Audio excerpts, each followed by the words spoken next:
Biggles was whistling softly as he walked into the breakfast room of his flat in Mount Street, but broke off as he reached for a bulky package with Canadian stamps lying beside his plate. Across the top was printed in block letters, "Confidential. If away, please forward." "What's Wilkes doing in Canada, I wonder?" murmured Algy from the other side of the table. Biggles glanced up. "Been doing a bit of Sherlock Holmes stuff with my correspondence, eh?" "Well, as I happen to know Wilkes' fist, and am able to recognise a Canadian stamp when I see one, I put two and two together," replied Algy casually. "Who's Wilkes?" Ginger asked Algy. He had finished his breakfast and was sitting by the fire. "Wilkes, or rather Captain Wilkinson, was a flight commander in 187 Squadron in France," answered Algy. "He was an officer in the Bolivian Air Force when we last saw him. I wonder what sent him up north." Biggles read the letter to the end before laying it on the table beside him. "Poor old Wilkes is in a jam," he said quietly.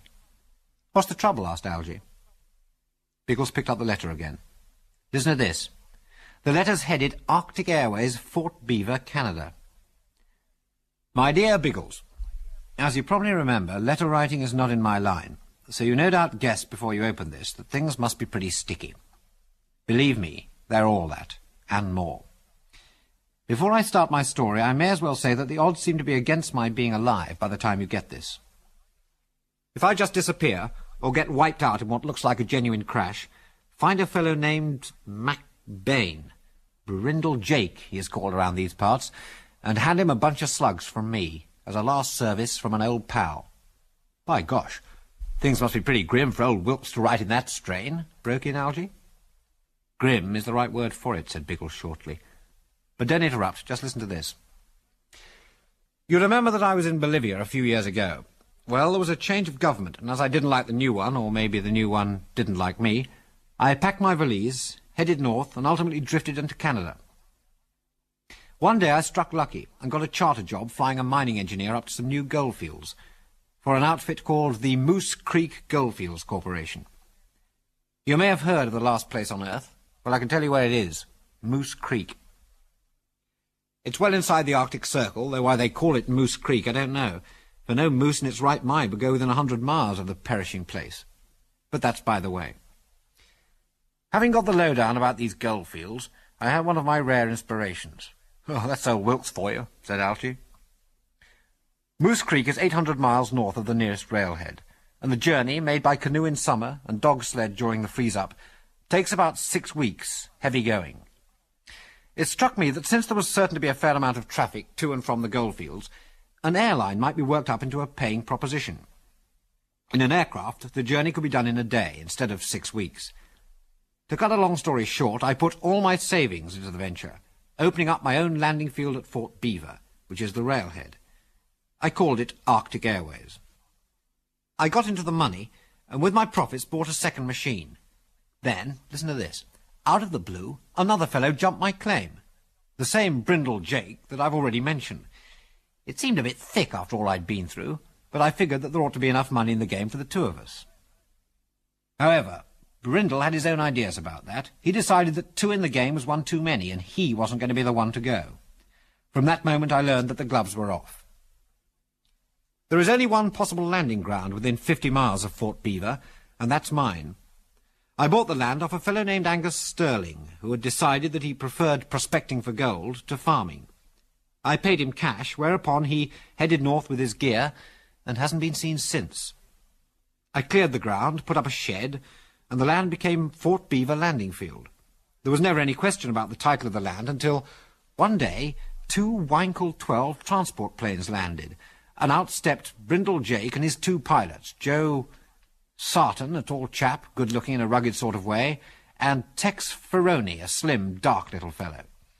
McBain himself is a big, broad-shouldered bloke with odd patches of grey in his hair and beard.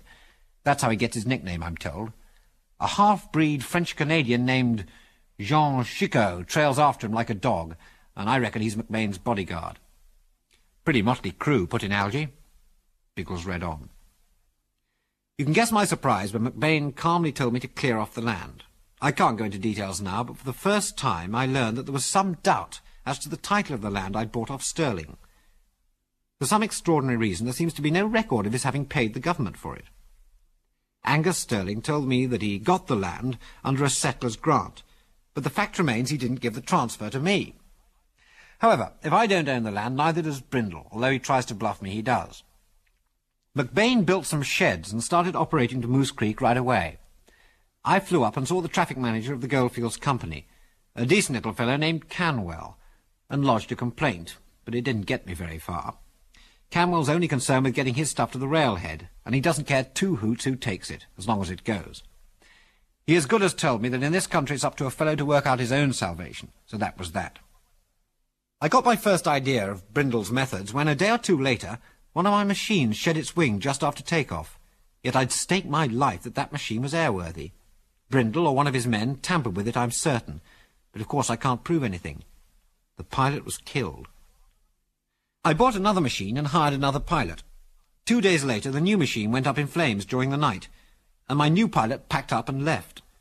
I've no money to buy another machine, and the one I have left is a Rockheed freighter, which I fly myself. I sleep in it with a gun in my hand, but I can't stand the strain much longer. I've nearly been killed 2 or 3 times by accident. Brindle wants the aerodrome, but I've told him he'll only get it over my dead body, and that isn't bluff.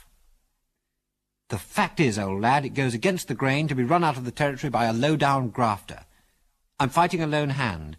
I'm in this up to the neck, and I'm going to see it through to the last turn of the prop. It isn't just money that matters now. I won't be jumped out by a crooked skunk. So if you want a spot of real flying with the lid off, step right across and give me a hand. We did a job or two together in the old days. Let's do one more. All the best to Algy. Remember that first hun he shot down? The laugh was certainly on you that time. Yours ever, Wilkes. Biggles' face was set in hard lines as he tossed the letter on the table. How long ago was it posted? Asked Algy. 9 days. Anything could have happened in that time. What are you going to do? Put in Ginger. That remains to be seen, replied Biggles curtly. For the moment, we're going to Fort Beaver as fast as we can get there. Algy, ring up and find out when the next boat sails. Ginger, pass me that directory. I'll send a few cables. We shall want a machine waiting for us when we land, with the props ticking over. Get your bags packed, everybody, and put in plenty of wool and kit. I've never been to Canada, but I seem to have heard that the winters there are inclined to be chilly. Then, let's go and see if we can warm things up, murmured Algy. Exactly 16 days after Wilkes's SOS had been received in London, a blue-wing Jupiter airliner circled low over the cluster of log huts which comprised Fort Beaver. Biggles sat at the controls, Algy beside him, with Ginger braced in the narrow corridor that connected the pilot's control cabin with what normally would have been the main passenger saloon. Behind, amongst the luggage in the rear compartment, sat Flight Sergeant Smith, Biggles' old fitter and sharer of many adventures. They all wore heavy flying kit with the fur outside, for although it was not yet winter, it was already cold, and the annual freeze-up could be expected in the near future. Biggles regarded the landing ground dispassionately as he throttled back and prepared to glide in. "I never saw a more desolate-looking spot in all my life," commented Algy. "What do you expect to find? Concrete runways?" inquired Biggles sarcastically. "Anyway, is that old Wilkes I can see, mending his hut?" Algy peered through the side window. "Yeah, that fellow's too tall for Wilkes," he declared. "And he seems to be tearing the place down, not mending it." Biggles glanced across quickly. "The dickens he does. That doesn't look too good." Nothing more was said, and a minute later the wheels of the big machine were trundling over the rough surface of the landing ground, scored in 100 places with tyre tracks. Moving slowly and majestically, the Jupiter roared up to where a little group of men stood staring at them from in front of a rough but stoutly built hangar, roofed with corrugated iron. "Funny, I don't see Wilkes," murmured Algy. "Maybe he's in the air." "Maybe," replied Biggles. "This is his shed, for there's his company's name board leaning against the wall. Looks as if it's just been taken down. I don't like the look of things, so we'd better leave the engines running in case we want to go up again in a hurry. Tell Smith to come here and take over and keep an eye on us. Let's get out." As the 3 airmen stepped down from the saloon door, leaving Smith in the control cabin with the engines idling, 4 men walked to meet them. A 5th, obviously an Indian, remained standing near the hangar. One of the four, a little ahead of the others and clearly the leader, was a tall, burly man whose bristling, square-cut beard was curiously streaked with grey. He wore a fur cap with flaps hanging loosely over his ears, a check-patterned lumber shirt, and dark corduroy trousers tucked into half-Wellington boots. A broad belt with cartridge pouches thrust through loops was buckled tightly round his waist. The man who walked close behind him was an entirely different type, although he was dressed in much the same fashion.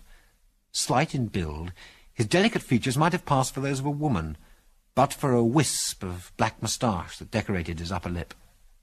The fur jacket he wore was thrown open, revealing a beautifully worked Indian belt, through which was thrust a large Bowie knife. 2 or 3 paces behind strolled 2 other men, their hands thrust carelessly into their trouser pockets. One was a fresh-complexioned man of perhaps 35 years of age, with a fair moustache. His companion was younger, and as swarthy as the other was fair. Remembering the descriptions in Wilkes's letter, Biggles could have named them all. The big man was obviously Brindle McBain. The man who walked close behind him like a dog was Jean Chicot. The other 2 were the pilots, Joe Sarton, the fair man, and Tex Ferroni, the slim, dark little fellow. Wilkes's descriptions had been brief but singularly apt, thought Biggles, as he walked slowly to meet them, at the same time drawing off his gauntlets. An atmosphere of desertion, almost of desolation, hung over the place. McBain was the first to speak. $10, stranger. Biggles raised his eyebrows in surprise. What for? Landing fee. Oh, are you the authorized collector for Arctic Airways? McBain's eyes rested broodingly on Biggles' slight frame. No, I'm collecting for myself. I see, and who might you be? McBain's the name. Ah, mine's Bigglesworth. But aren't you making a mistake, Mr. McBain? This field belongs to Arctic Airways. Yeah? Well, you're making the mistake. Belongs to me, grated McBain.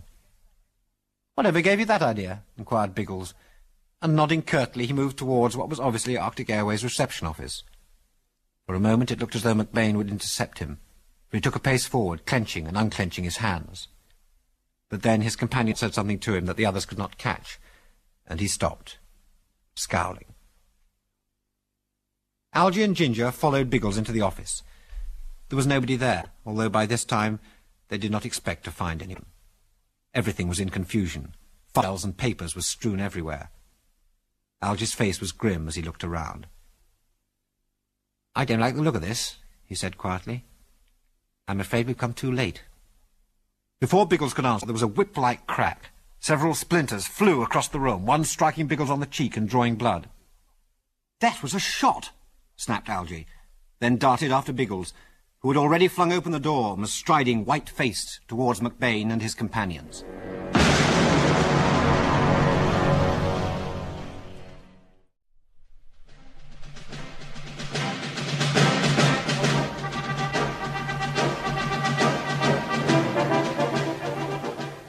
The effeminate-looking man, Jean Chicot, was sitting on a chock, smiling, a small automatic in his hands.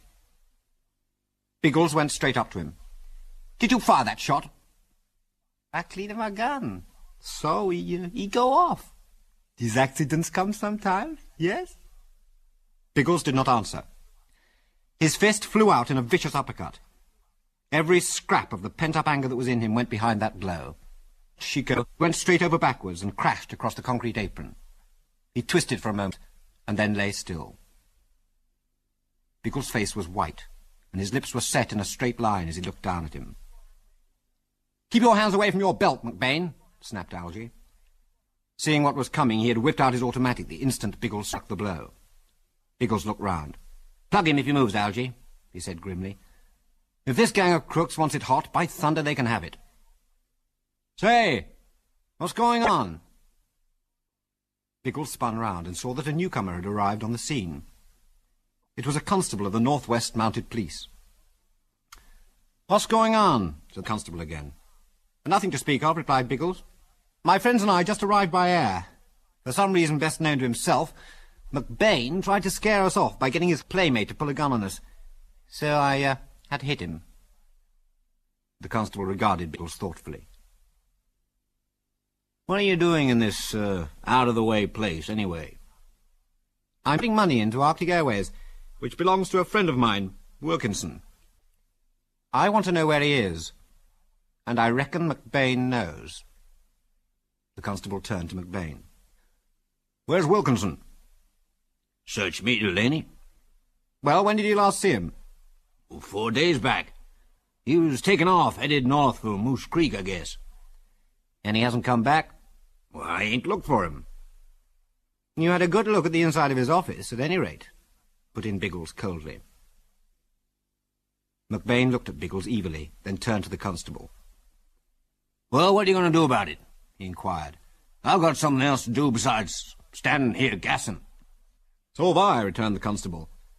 You ought to have reported Wilkinson missing, McBain. I shall have to ask anyone going north to look out for him. Don't worry, constable, I'll do that, said Biggles quickly. I'm going to look for him right now. Biggles turned towards the Jupiter. Come on, you fellows, he went on quietly to the others, taking no further notice of Delaney or McBain. Wilkes must be down somewhere between here and Moose Creek. We've got nearly 4 hours of daylight left, so the sooner we start looking for him, the better. Within 5 minutes, the Jupiter was in the air again, headed northwards, with Algy watching the ground on the starboard side and Ginger on the other. For a long time they flew over almost continuous forests of fir, with great outcrops of grey rock thrusting upwards like spurs. Then the country started to rise, and the Jupiter was soon skimming over the treetops. Biggles eased the stick back and climbed slowly to a safer height. At the end of an hour, the forest had become broken into isolated groups of wind-twisted trees, and shortly afterwards even these failed to appear, giving way to a dismal panorama of gaunt rock. If Wilkes had to go down and land on that stuff, I should say he hadn't a hope. I shouldn't care to have to put a machine down on that... Hello? What's that, dead ahead? It looks like something on the ground. Is it? By heaven, it is. It's a machine. There's somebody beside it. Look, he's waving. Must be Wilkes, declared Biggles. Nobody else would be flying up here. Give him a wave. With Algy hanging out of the window with an arm outstretched, the Jupiter dropped lower, until at last it was circling in a steep bank, not more than 50 feet above the other machine. They could see the man on the ground, hobbling away from the stationary machine, from time to time stopping to pick up a boulder and throw it aside. He's clearing a runway for us, declared Algy. So I see, answered Biggles with a worried frown. I don't relish the thought of getting down on it all the same. Biggles turned the machine slowly until it was in line with the runway. Then he allowed it to sink slowly towards it. Flattening out a few inches above the ground, he held the stick firmly, holding the machine off as long as he dared. The Jupiter vibrated from nose to tail skid as her wheels rumbled over the uneven ground, but they stood up to the strain, and the machine finally came to rest about 200 yards from the lone figure, which at once began hurrying towards them. There was no longer any doubt about who it was. "Biggles! By all that's wonderful!" cried Wilkes enthusiastically. Well might you say, by all that's wonderful, grinned Biggles, as he shook hands with his old war comrade. "Oh, the dickens did you know where I was?" demanded Wilkes. Just a minute, old boy. Let's take one thing at a time, suggested Biggles. I'll tell my story first. We've been to Fort Beaver. Landed there about lunchtime today. We found McBain, and I might tell you he and I had a few sharp words. Constable Delaney blew in while the argument was in progress, and McBain admitted that you'd flown off and hadn't come back. So we came along to pick up the pieces. What happened to you? Wilkes's smile faded as he told his story. He spoke bitterly. "Somebody was kind enough to put a handful of loose cotton waste in my second tank, and it choked the petrol leads. Engines packed up, and I had to come down, but I had enough juice in my gravity tank to enable me to reach this place. I was lucky to make it." The cotton waste was McBain's work? Asked Biggles. "Well, of course." While they'd been speaking, they had been moving slowly towards Wilkes's machine. "Did you knock your leg when you came down?" asked Biggles, noting that Wilkes was limping. "Oh, I hit my knee a crack against the dashboard when we tipped up," returned Wilkes briefly. "Machine damaged?" "Busted tire and a bent prop. I was running some spare machine parts up to Moose Creek. They were wanted urgently, so they'll probably refuse to give me any future work. I've let them down once or twice already. No fault of my own, you can be sure." Biggles bit his lip thoughtfully. It's too late to get the stuff up to them today, he said slowly. But I think this is our best plan. We'll put all your cargo into my machine and fly it back to Fort Beaver. Tomorrow, Ginger and I will take it to Moose Creek. Smith and Algy had better stay here and get to work on your machine. There's nothing you can't fix up, is there, Smith? Oh, I don't think so, sir. Good. Algy, as soon as the machine is ready, fly her back to Fort Beaver. I'll fly low over you tomorrow on my way to Moose Creek, but I'll only land if you signal me to do so. Come on, then, let's get to work. There's no time to waste. It took them, all working hard, about half an hour to transfer the freight from the damaged machine to the Jupiter. And once this was done, Biggles lost no time in getting off, for the sun was already low over the western hills. In a few minutes, the Jupiter was roaring back over her tracks. In spite of the fact that Biggles flew on full throttle nearly all the way, it was practically dark when the scattered lights of Fort Beaver came into sight. Suddenly Biggles stared ahead through the windscreen. Are those landing flares on the aerodrome, or am I dreaming? He jerked out. The flares, declared a surprised Wilkes. Well, I've never known McBain do that before. Biggles said nothing, but a curious expression came over his face as he stared intently into the gloom. A moment or two later, he cut the engines and glided down towards the lights, only to open up again an instant later and roar up into the darkening sky. McBain must take me for a fool, he snarled savagely. Why? To fall into such an elementary trap as the one he set. Those lights are in the wrong place. Had I landed up the line, I should have bashed straight into our hangar. Ginger, drop a signal flare and let's have a look at things. I'd rather trust my own eyes than McBain's flares. Cunning hound. The signal light burst below the Jupiter, flooding the earth with its brilliant glare, and the trap was exposed to view. Biggles made no further remarks, but concentrated his attention on bringing the Jupiter down safely. Taxiing swiftly up to the shed, he opened the cabin door and jumped down. Not a soul was in sight, and the flares had disappeared. Without speaking, they pushed the machine safely into the hangar. Well, fix up quarters here in the hangar, said Biggles. Then the machine will always be in sight. Now, I'm hungry. Wilkes, where'd you get your food supplies? Oh, down in the village. There's only one place you can get grub, the 3-Star Saloon. Then Ginger and I'll go down and lay in a stock. Will you be all right here on your own? Oh, why not? Replied Wilkes. I had to handle things by myself for some time now. It was a walk of about 2 miles to the cluster of log huts that formed the village of Fort Beaver. There was no mistaking the 3-Star Saloon, for 3 lanterns hung at regular intervals along the front, enabling the sign to be read. Biggles pushed open the door, and a loud buzz of conversation met his ears. The saloon was lit by several smoky paraffin lamps, around which eddied a mist of rank tobacco smoke.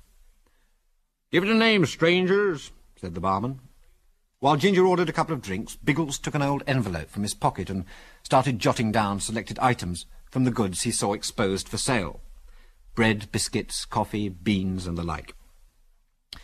Several men, trappers or prospectors, judging from their clothes, were seated nearby, engaged in conversation, but Biggles paid them no attention until a name caught his ears. The name was Wilkinson, pronounced Wilkson by the man who had uttered it. He was an old man and was dressed in the traditional fur jacket of a prospector. Around his neck was wound a white spotted red scarf, held together incongruously with a distinctive opal-headed tie-pin. "Yep, trust my partner Angus Sterling to think of something for me to do," continued the old man in a wheezy voice, as Biggles regarded him with sudden interest. "I'm pulling out tomorrow, and I near forgot. If you see that fellow Wilkson," says Angus, "tell him I forgot to give him that land transfer. But I still got it. Now I guess I've got to trail across to that pesky aerodrome." Biggles butted in. "Excuse me, you're Angus Sterling's partner?" "Sure am, stranger. Mose is my name. Me and Angus is working a claim on Eskimo Island." "I'm a friend of Captain Wilkinson. Is it correct that Angus asked you to tell Wilkinson that he still has the transfer of the land he sold him?" That's right enough." "I'm glad to hear it," Biggles continued. "We need that paper badly. How far away is this Eskimo Island?" "Oh, about 1,500 miles due north, I guess. I'm going back there tomorrow." "I'm flying north to Moose Creek tomorrow," said Biggles. "If you care to come along, it should save you some time." Maybe we could go right on to your claim. A childish grin spread slowly over the old man's face. You mean you take me up in an airplane? That's right. Will there be room for the grub? Mose inquired. I've a fair load, enough to last me and Angus through the freeze-up. You can take anything up to a ton, returned Biggles. Oh, well, I ain't got that much. Mister, you got a deal. Be at the aerodrome, then, at the crack of dawn. See you in the morning. Biggles settled the bill, and subconsciously aware that a curious silence had fallen on the room, reached for his drink. Simultaneously there was a deafening roar, and the glass burst into smithereens. For a moment Biggles stared with startled eyes at the spot where his glass had been. Then, recovering quickly, he looked around. At the far end of the bar stood McBain, a bottle of whiskey in one hand, and a smoking revolver in the other.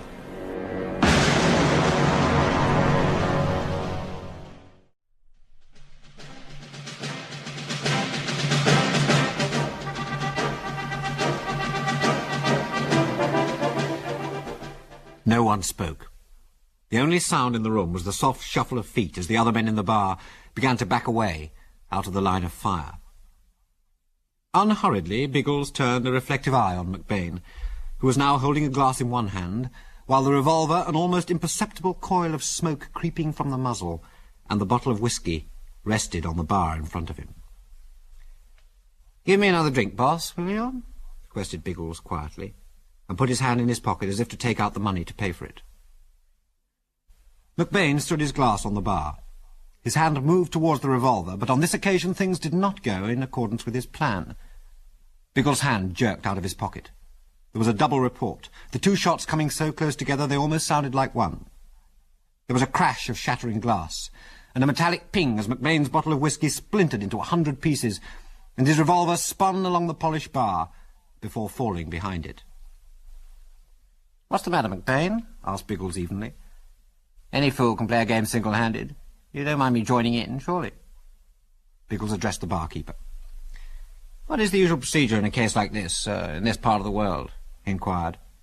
"Do I shoot him?" "Hey, wait a minute," snapped the bartender. "I don't want no shooting here." "I didn't start it," Biggles pointed out. "No, I know you didn't." "I'd better plug him and rid the world of a dirty beast," suggested Biggles, wondering at the back of his mind why McBain's friends did not take a hand. Snatching a glance in their direction, he understood. Ginger's automatic was covering them. How the matter would have ended, it's impossible to say, but at that moment the outside door was flung open, and Delaney the police constable stood on the threshold, a carbine in his hands. "What's the shooting?" he inquired bluntly. "Only me and McBain, seeing who can spill most liquor," replied Biggles. "You two at it again?" The constable's eyes went from one to the other. "Who pulled first?" he demanded. McBain! He shot his drink! Shouted old Mose shrilly. "I've seen it!" "Any more shooting between you two, and I'll throw you both in jail," declared the constable. "Quite right," murmured Biggles, putting his automatic back in his pocket. "Come on, Ginger, grab those supplies and let's be going." As they went out, Biggles nodded to Mose. "See you at daybreak," he called. Then the door closed behind them, and they hurried back to the aerodrome. On their return to the hangar, Biggles reported the shooting incident in full to Wilkes. "But what's more important," he continued quickly, "we've got on the track of Angus Sterling. He's working a claim up north on Eskimo Island with an old fellow named Mose. Mose is here in Fort Beaver collecting winter stores, and Angus sent a message to you to the effect that he's got the land transfer. You can have it when you want." Wilkes sprang to his feet. "Ooh, that in our possession? We can give McBain his marching orders." Biggles nodded. "That's the way I see it. So I've arranged to fly Mose back to the claim tomorrow. We'll land first at Moose Creek, where I'll dump the freight for the gold people. Mose will meet us here at dawn." A shadow of anxiety crossed Wilkes's face. "You said, McBain was there," he muttered. "If he knows about this, he may try to stop Mose." "Well, I think he knows, but I don't see what he can do," answered Biggles thoughtfully. "Anyway, all we want tomorrow is a fine day. Algy and Smith should be back with the other machine, and the next day we shall be back with the transfer. Then we'll see what McBain has to say. I wonder what the weather's doing." "I'll go and have a look," offered Ginger, and leaving the table, walked slowly out of the hangar door. 20 minutes later, Ginger had not returned. The others were just starting out to look for him when suddenly he burst through the door. "Where the dickens have you been?" snapped Biggles tersely. Ginger's manner was abrupt as he waved them back to the table. "I've been indulging in a very questionable pastime. Some people might call it eavesdropping, but in time of war like this, the best people call it scouting. I've been listening in at McBain's hut across the field. McBain himself wasn't there at first, but he arrived later, looking somewhat agitated, I may add. But Wilkes, if you think those guys are here simply to run you off your aerodrome, you're wrong." There was a moment's silence. "What are they after?" Biggles almost hissed the words. Ginger drained a cup of cold coffee before replying. "Gold," he said quickly. "The little bags of yellow metal from Moose Creek." Wilkes nodded slowly. "Oh, kick me, somebody," he said weakly. "I never even thought of that." The stars were still twinkling in the sky when, the following morning, Biggles, Wilkes and Ginger pulled the Jupiter out of the shed. While they were waiting for Mose, they discussed the new aspect of Ginger's scouting expedition the previous night. "It would be no use telling Delaney without proof," remarked Biggles quietly. "He'd think that we were just shooting a cock-and-bull story to put McBain & Co. under suspicion." "How about warning the people at Moose Creek?" suggested Wilkes. They'd be less likely to believe us than Delaney," declared Biggles. "They would think it a scheme to put McBain out of the airline business. They might even tell McBain we'd reported them as crooks. Then we'd never be able to expose him.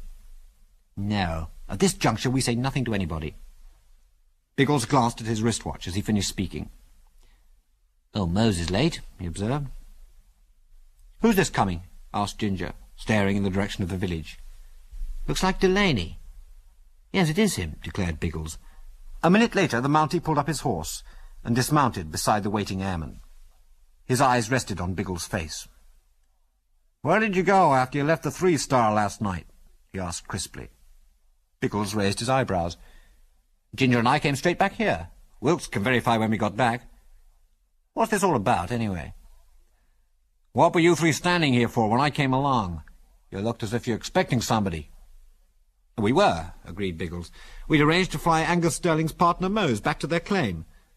Between ourselves, Delaney, Angus has got the transfer for this property. If we get it, we can give McBain the run-along." "Well, Mose won't be coming," said the constable slowly. "He's dead." Biggles paled.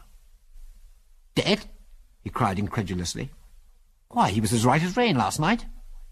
"No doubt he would have been this morning, too. Someone hadn't clubbed his brains out." "You mean he was murdered?" "People don't beat their own brains out." Biggles' mind raced as he tried to focus the situation in its new aspect. "Well, we had nothing to gain by his death," he pointed out. "We want that transfer badly. By gosh, things look bad for Angus. Mose was taking up their winter grub." "If Angus is somewhere on Eskimo Island, he'll be snowed in for 6 months come the freeze-up." "He'll starve," said Delaney. "I'll take the grub up," stated Biggles. "Then you've no time to waste," said Delaney harshly. "The snow's on the way, but one of you stay here, in case I want you. I'll go and have a word with McBain." With a curt nod, the constable led his horse towards McBain's shed, where McBain himself and his crew were now pulling an aeroplane from the hangar. As soon as Delaney was out of earshot, Ginger swung round to Biggles. "McBain must have killed him," he whispered tensely. "Remember, last night. I told you he came in when I was eavesdropping, very late and very agitated. He must have done it." "I wonder," murmured Biggles. "Well, if he did, he certainly had a motive. By killing the old man, he might have reckoned on stopping us making contact with Angus. Question is, does McBain know that we know Angus is on Eskimo Island?" "There's no use guessing anyway. The first thing we've got to do is get poor old Moses Grubstake up here, then to Angus, if we can find him." The business of fetching Angus's winter supplies occupied some time, for it meant a journey to the village. By the time Biggles and Ginger got back to the aerodrome, Delaney had gone. So had one of McBain's Wankel 12 transports. "It took off about 20 minutes ago," explained Wilkes. "Headed north with Sarton flying and Chico alongside." Biggles nodded and climbed into the cabin of the Jupiter. En route to Moose Creek, Biggles roared low over Wilkes's Rockheed, but receiving an OK signal from Algy, he did not land. Biggles tilted the Jupiter's nose upwards as he climbed to his original height and settled down for the long journey to Moose Creek. The sun was hanging low over the western mountains when Biggles saw what he knew must be the goldfield. On the banks of a wide creek were clustered a number of huts with corrugated iron roofs. Near them the ground was flat, and as they glided down they were able to discern wheel tracks, indicating where machines usually landed. The place could hardly be called an aerodrome. In 10 minutes they had taxied up to the buildings, where a man in a fur jacket was waiting for them. "Are you Canwell?" called Biggles, guessing it was the traffic manager. "No, you said it," was the curt reply. "You seen anything of Wilkinson?" "Yes, I'm his new partner. I've brought your stuff along." "Oh, about time, too." "We had some trouble, but we're all set now for regular service," Biggles promised him. Canwell blew a whistle, at which some men appeared and began unloading the equipment. "I've just had one of McBean's machines here," he told Biggles. It struck Biggles as odd that they hadn't seen the Winkle on its homeward journey, but he didn't comment on it. "What did they want, sir?" he inquired. "They offered to carry all my stuff at 15 cents a pound." Biggles was taken aback at this cut rate, but his face remained expressionless. "I'll do it at 12 cents. "Sounds fair to me," said Canwell. "I aim to have a shipment boxed ready for tomorrow, so you can take it. You be staying here tonight?" Biggles looked at the sun. "Well, how much daylight have I got left?"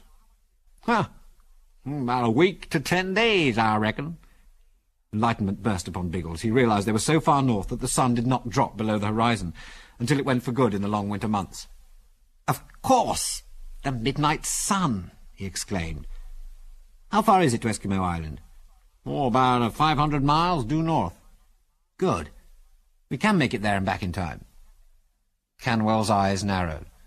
"Whatever happens, that metal has got to go to Fort Beaver tomorrow." "You mean if I'm not here, then McBain takes it?" "That's precisely what I mean. See you tomorrow." Biggles and Ginger climbed into their seats to resume the flight northward. "The thing that beats me," muttered Biggles as he started the engines, "is how Sarton got back without us seeing him." "He might have gone on to where we're going," suggested Ginger. Biggles started. "Gosh, I never thought of that." A minute or two later, the big machine was nosing up in the sky, which had taken on a dull, leaden hue. "Look at that," remarked Biggles. "It's going to snow before long, and when it starts, it'll snow for a long, long time." Ginger shivered suddenly, conscious of a terrifying solitude. He was about to remark on this to Biggles when a sound reached his ears that caused every muscle in his body to stiffen. He knew what it was immediately. It was the unmistakable rattle of a machine gun. Before he could even move, the sound came again, this time much more distinctly, and simultaneously the Jupiter quivered as if it had been struck by a cat of nine tails. Ginger's throat turned dry, and the next instant he was clinging desperately to his seat as the Jupiter soared upwards in a wild, climbing turn.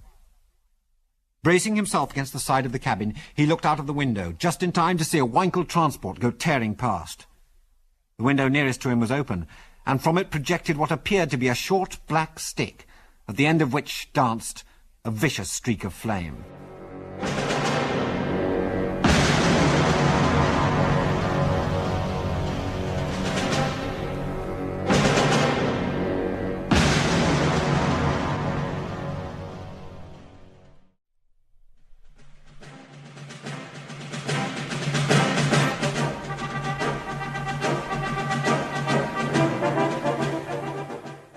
"Use the signal pistol! It's all we've got!" Biggles' voice was like cracking ice. His face was white and his eyes glittered curiously. "I'll try to put you in a position for a shot. If you can hit him, it may set him alight. You might hit a prop." A signal pistol against a machine gun? Even Ginger was experienced enough to know the odds were nearly hopeless. "Need we stop and fight?" he asked tersely. "They've got the legs of us by 10 miles an hour," was the curt reply. "Use the pistol." Ginger snatched the large board pistol from its pocket and thrust a thick cartridge into its breech. There was only one cartridge remaining, and this he pushed into his pocket. "I'm going outside," he said tersely. "Well, hang on tight. I may have to throw the machine about." Another moment, and Ginger had flung back the emergency trap in the roof and was climbing halfway out. The icy blast of the slipstream smote his face and tore at his body, and he knew that he would not be able to endure the exposure for long without becoming frozen. He looked around and saw the attacking machine on the opposite side of a narrow circle, round which both aircraft were racing. Ginger flinched as he heard a burst of bullets strike the Jupiter somewhere near the tail. In the next few minutes, Biggles twice took the big machine into position for a shot, but each time the tearing slipstream spoiled Ginger's aim. He had only 2 cartridges, and determined to make the most of them. His first chance came when Biggles whirled like lightning and tore straight under the winkle, so close that Ginger instinctively ducked. He fired straight up, but the resultant ball of green fire went slap through the fabric, making a neat hole which did not affect the winkle's performance. With the tears that the icy blast forced from his eyes freezing on his cheeks, he thrust the last cartridge into the breech. He had to put the pistol into his pocket and hang on with both hands, while Biggles did an Immelman turn. But he grabbed the weapon again as the Jupiter came out in the position this manoeuvre is designed to effect, on the tail of the opposing machine. Ginger clenched his teeth, and taking deliberate aim, fired. To his dismay, the cartridge misfired. He fired again. Once more, the expected report failed to occur. By this time, the Jupiter was almost immediately above the winkle and fast overhauling it. Ginger did the only thing left for him to do. He flung the now useless pistol. At the same moment, Biggles dragged the Jupiter away, and Ginger, half dead with cold, slid back into the cabin. "Missed!" he shouted to Biggles. "No more cartridges. But can you put us in that position again? I've just had an idea." Biggles merely nodded. He did not seem in the least perturbed. Ginger staggered back into the main cabin, from where he returned an instant later, carrying a foot-square box, branded with bold black letters, 20-pound corned beef, stow away from engines. Not without difficulty, Ginger dragged this unwieldy weapon up into his recently held position. Biggles had already begun the Immelman, which starts with a steep climbing turn, so it seemed to Ginger that the world was spinning with a dizzy speed. Raising himself on one knee, he waited while the 2 machines closed up as though drawn by an invisible magnet. Twice he heard the crack of a bullet boring through the Jupiter. Then, as they swooped low over the winkle, he flung the heavy box outwards and downwards with all his force. His eyes never left the box, and he followed its course with a morbid fascination. The box struck the winkle's wing about 4 feet from the tip, causing the whole wingtip to crumple up like tissue paper. For a second or two, the plane zoomed this way and that, and an instant later, the winkle was spinning earthward. In fascinated horror, Ginger watched it go. He saw the damaged wing balloon and rip off at the roots. He saw the fuselage spin faster and faster, saw the half-breed flung out and go plunging down, clutching vainly at air. The winkle hit the snow and crumpled into 1,000 fragments. A great pillar of fire leapt heavenwards. White-faced, he fell back weakly into the cabin. Biggles turned an expressionless face towards him. "They got what they asked for," he said grimly. "Good work, laddie. You'll find some hot coffee in the thermos. You look as if you need it." For some minutes neither of them spoke. Ginger gulped the hot coffee and began a vigorous massage of his face and hands to restore circulation. He had not expected any great praise from Biggles for what he had done, which didn't mean that Biggles didn't appreciate it. Biggles himself did whatever circumstances demanded. Algy the same. At last Biggles spoke. "We'd better start looking out for Eskimo Island," he observed. "But how on earth we're going to tell where it is, I'm dashed if I know. Everything's frozen, and some snow must have fallen too. You can't tell which is land and which is water. So keep a sharp look—" Biggles broke off abruptly as the port engine spluttered, picked up, and spluttered again. Suddenly it cut out, dead. A horrid suspicion flashed into Ginger's mind. Looking back into the main cabin, his face turned ashen. "It's petrol!" he cried. "It's slopping everywhere! The main tank must be holed!" Even as he spoke, the second engine died out. A weird silence fell, broken only by the faint whine of the wind over the wings. Biggles flattened out to land, with a feeling that the dead flat white surface looked almost too good to be true. But nothing untoward happened, and the wheels ran through the snow with a gentle hissing sound. Then, very slowly, in the still twilight air, The machine came to rest. For a while, neither of them spoke. The cold was intense. Ginger shivered. "Well," he said, "what do we do next?" "To tell the truth, laddie, I was just wondering," replied Biggles. "As I see it, we've got two fairly sound chances. The first is that Algy and Wilkes will come to look for us in the Rockheed, and the second is that we shall see or hear something of Angus. We must be somewhere near Eskimo Island." "That's true enough," acknowledged Ginger. "Gosh, it's—" He broke off suddenly, staring at the sky. "Why, look! There's a searchlight!" he cried. "Must be Algy! There's another! 3, 4! Why, there's a dozen! What the dickens is going on?" Biggles laughed. "I should say it's the Aurora Borealis." Ginger nodded. "Oh, of course, the Northern Lights! My goodness! Look how the colours change!" "But that isn't the Aurora Borealis!" he cried emphatically, pointing in the direction of a distant ridge. "That's yellow lamplight." "Where?" "That's funny. It's gone now," said Ginger in a puzzled voice. "You see those two peaks? It seemed to be at the foot of those. I'm absolutely certain." All right, I'll take your word for it," said Biggles. "If you're right, could only be Angus. Those peaks must be Eskimo Island. What a stroke of luck." It took Biggles and Ginger 3 hours of long, hard slog before they reached their objective. Biggles eyed the peaks with disfavour. All around was a land of death, as devoid of life as the earth must once have been. He looked ahead at a tiny object, floating feather-like in the still air. "Snow," he said grimly. "We'd better find Angus pretty soon, or else." Biggles put his hand into his pocket and took out his automatic. Pointing the muzzle in the air, he fired 3 times at regular intervals. Ginger flinched as the shots crashed out like a salvo of artillery. "Gosh!" he murmured in an awestruck voice, as the echoes finally rolled away. "If Angus is within 50 miles, he'll hear that." Biggles smiled. "Yeah, a little hectic, wasn't it?" They set off again, following the foot of the peaks, pausing from time to time to listen and rest. They had covered perhaps 100 yards this way, with big flakes of snow falling regularly, when Ginger suddenly pulled up short. "There's something moving up ahead," he said quietly. "Stand fast," came the swift answer. "It's a polar bear. Gosh, what a monster!" The bear, an enormous shaggy brute that looked grey in the half-light, saw them. Instantly it raised itself on its hind legs and let out a deep, snarling growl. "Look out, it's coming!" jerked out Biggles. "Don't run! Wait till he gets close and make every shot count!"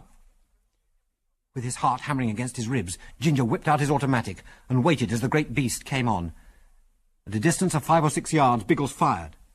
But it did nothing to stop the beast's berserk progress. Biggles blazed point-blank at the pointed head. Then, in his haste to step aside, he slipped and measured his length in the snow. In a flash, the bear was over him. Ginger's one conscious thought was that he must save Biggles.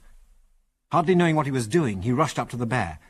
The next instant, a huge, hairy paw caught him a sweeping blow on the shoulder, and he went over backwards. A sickening stench of bear filled his nostrils.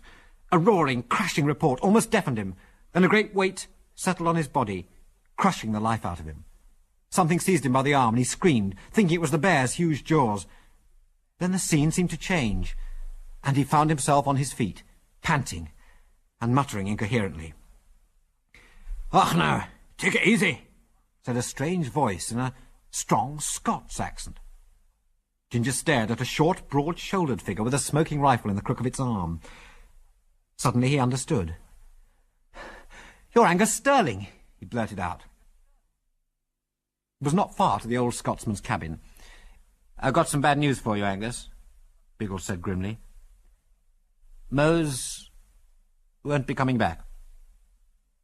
"Aye, that means he's dead." Biggles nodded. "Quite right. He was murdered."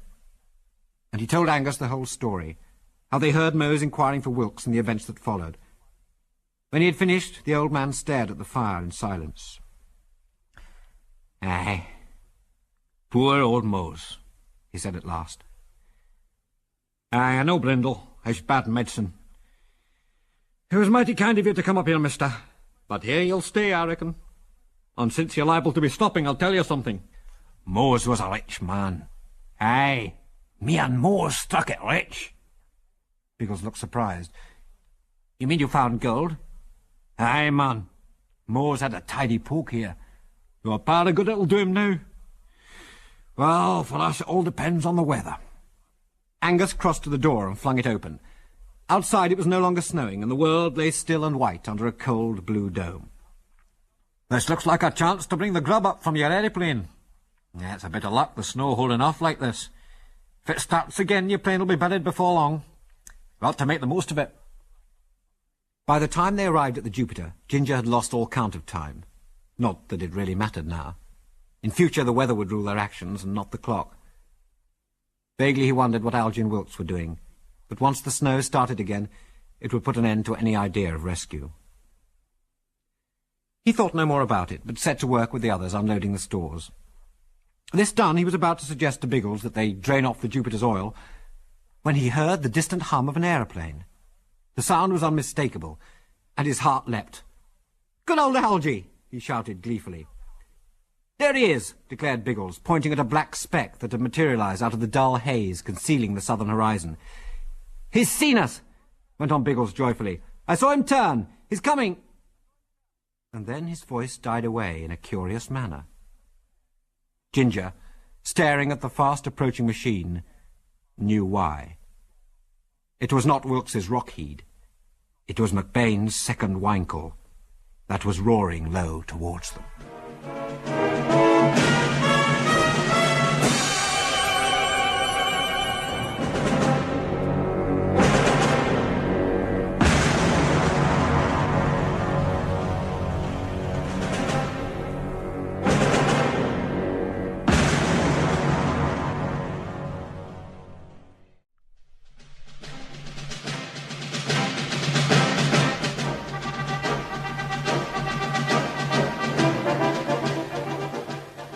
To say that Ginger was flabbergasted would be to express his feelings mildly. He was thunderstruck. The possibility of this development had not occurred to him. Ginger turned to Biggles, who was staring at the oncoming machine with disgust. "He was looking for Sarton, I expect," he muttered. Biggles nodded. "He's spotted who we are," he said bitterly. "It'll be interesting to see what he does." The Winkle banked sharply and, putting its nose down, dived at the stranded Jupiter. Biggles let out a warning yell. "Lie flat!" Above the bellow of the Winkle's engines there came the vicious chatter of a machine gun, and a line of ice splinters and flecks of snow leapt into the air. As it swept past, Ginger clearly saw McBain himself behind the gun, which was thrust through a side window of the control cabin. "Keep down!" shouted Biggles, seeing that the Winkle was coming back. This time, as the Winkle hurtled past, the gun was silent. Instead, a small square object crashed down near the Jupiter, bouncing over and over again. A signal light shot from the Winkle, cutting a flaming line through the air, and struck the snow near the object. A sheet of flame leapt upwards. "It's petrol!" yelled Biggles. "He's trying to burn the Jupiter!" 2 gallons of petrol make a considerable flame, and the whole scene was bathed in a lurid glow. But it was soon clear that in this case the Jupiter would not be damaged. Owing to the snow, the petrol did not spread far, and the flame was 10 yards from the machine. For the next few seconds, the movements of the Winkle puzzled the watchers on the ground. The plane turned away sharply and began climbing steeply. "I think he's going," said Biggles, rising to his feet. "No, that isn't it," cried Ginger. "Look!" Biggles followed the direction indicated. What he saw made him catch his breath sharply. "It's Algy," he muttered hoarsely. Heading straight towards the scene was a Rockheed freighter, attracted, no doubt, by the signal flare and fire. "I don't think Algy's seen the Winkle," muttered Ginger in a hopeless voice. "He's probably got his eyes fixed on us," returned Biggles tersely. Helpless, they could only stand and watch. The Winkle climbed straight up under the tail of the Rockheed, which was gliding down slowly, looking for a place to land. An arm appeared out of the window, waving, making it obvious that those inside had not the slightest suspicion of danger. The watchers on the ground saw the whole thing clearly. They saw McBain take slow and careful aim, saw the jabbing tongues of flame dance from the muzzle, saw the Rockheed shiver as the burst of fire hit her. The Rockheed dropped the port wing, stalled, came out again, and stalled again, obviously out of control. Then, as if by a miracle, the machine righted itself and turned sluggishly towards them. The reason for this apparent miracle became revealed. Algae was out on the starboard wing, lying flat and clinging to the leading edge, in an attempt to counterbalance the sagging port wing. The Rockheed swept down like a tired bird. The port wing tip sagged again and touched the ground momentarily. The whole machine cartwheeled, flinging Algae over and over across the snow. The fuselage tipped up, hanging poised for a moment, then fell back. Movement ceased. The Winkle, its engines roaring triumphantly, swept up into the sky and levelled out, its nose pointing south. Neither Biggles or Ginger paid it any attention as they raced towards the crashed machine. "Get Algae! I'll look after Wilkes!" yelled Biggles. His great fear was that the machine would go up in flames. He tore open the cabin door and disappeared inside. Ginger went on to Algae. "Algae, old man, are you badly hurt?" Algae managed to get up on his hands and knees. "I'm only "Winded," he stammered. "Gosh, how's Wilkes? Is he hurt?" By now Biggles had managed to get Wilkes out of the wreckage. He was sitting nearby, very pale, while Biggles mopped blood from a cut in his forehead. Angus was winding a bandage tightly round his left wrist, which he had sprained slightly. "How's Algae?" Biggles asked as Ginger ran over. "Oh, not bad, apart from being winded." "The snow probably broke his fall," returned Biggles shortly. Algae, his back slightly bent, came limping over to them. "I've had enough of this farthest north stuff. Do you see that skunk McBain shoot us down?" he said bitterly. "He was having a go at us when you arrived." "Did he shoot you down too?" asked Algae. "No, Sarton was responsible for that. He's down, dead, and Chico with him." Briefly, Biggles described all that had transpired since he had left Algae and Smith to repair the damaged Rockheed. Well, what are we going to do now? asked Wilkes when Biggles had finished recounting his story. Looks like we're here for the winter. "I'm not so sure about that," put in Biggles. "We may have a chance yet. Have you plenty of juice in your tanks?" 50 gallons, I reckon." Biggles grinned. "Then if we mend the hole in our tank and swap the petrol over, we can get back in the Jupiter. We've got a pair of landing skis inside. If we jack up the undercart and put the skis on, we might still do it, if the snow holds off a little longer." Algae sprang to his feet, his stiffness forgotten. "Let's get at it," he cried. "It's our only chance." "Find that bullet hole, Ginger," Biggles ordered. "It's a race against time now." For 3 hours the airman and Angus worked feverishly, being impeded to no small extent by the cold.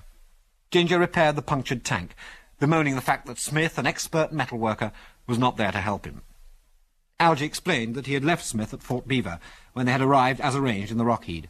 He was guarding the sheds. At long last it was done, and the transformation of the Jupiter into an airworthy ski plane was complete. "Is there anything at the cabin you'll be wanting?" Biggles asked Angus. "I take it you'll be coming with us." "Oh, no, man. I'm staying here." Biggles shrugged his shoulders. "All right, you know best what you want to do. We'll taxi you and your stores back to the shack and pick up the transfer. We'll get away before it starts to snow." Angus cocked an eye heavenward and saw 1 or 2 big flakes floating downward languidly. "I have no time to waste," he observed dispassionately. "Here she comes." It took them some time to start the cold engines, but a little petrol, inserted in the cylinders, finally did the trick, and the Jupiter began gliding across the snow towards the cabin. By the time Angus's stores were thrown out, the old man had returned from the shack with the precious transfer and a small sack. "What's that?" yelled Biggles. "Old Moses Poke! "Gold!" shouted Angus. He's got a daughter down in Vancouver. Will you find her and give it to her?" "All right," shouted Biggles. "Stand clear." The parting wave to the old Scotsman, and the Jupiter swung round and raced across the snow. A moment later it rose slowly into the air, heading south for Moose Creek. Within 10 minutes the snow began to thin, and they caught their first sight of the ground. Shortly afterwards they ran into clear weather, although the landscape was still snow-covered. "Pity we've lost the Rockheed," Biggles remarked. "That leaves us only the one machine." "Oh, never mind. We've got the transfer," Wilkes reminded him. "By the way, what are we going to do about McBain? He tried to murder us." "Yeah, it's hard to know what to do," replied Biggles thoughtfully. "Still our word against his. We've got a witness in Angus, but he won't be available now for 6 months. Whatever else happens, McBain will get a shock when we turn up. He thinks we're out of the way for the winter. Possibly for good. They said no more, for it was obvious that the future was so problematical that it was impossible to make plans with any assurance. The snow on the ground was by now very patchy, and as they approached Moose Creek it died away altogether.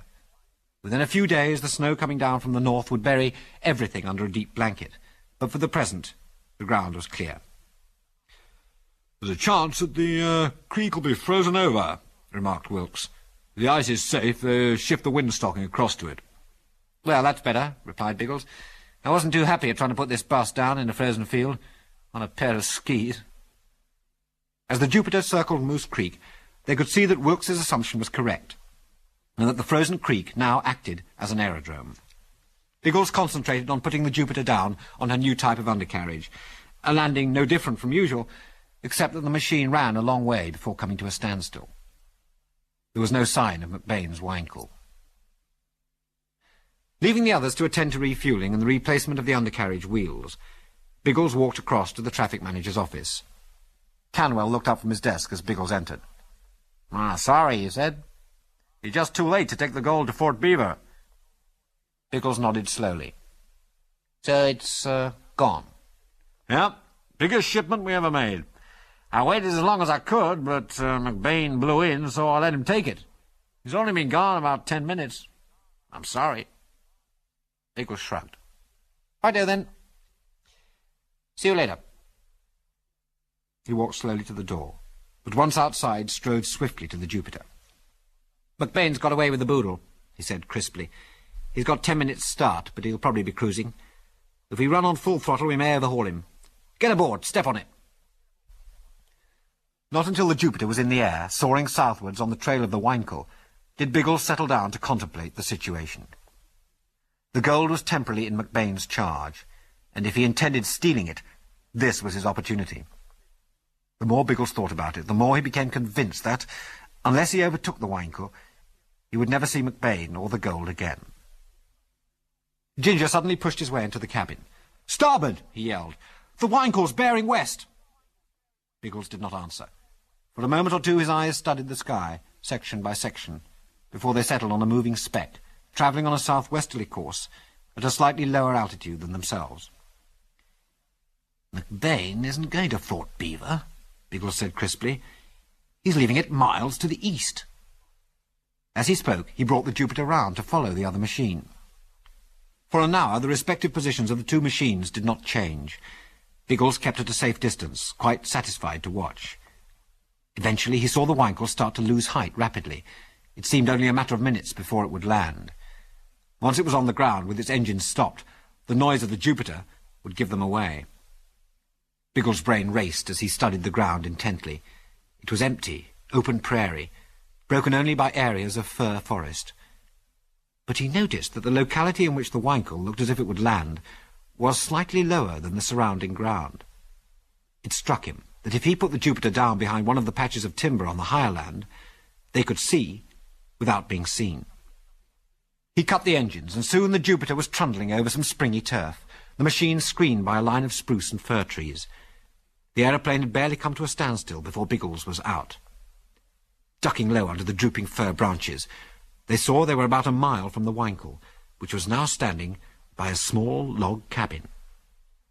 It so happened, however, that the Winkle was between them and the cabin, so although they could see figures moving, they could not see exactly what was going on. "I should say they're unloading the gold," declared Ginger. "I don't think there's any doubt about that," returned Biggles. Several minutes passed, during which no more was said.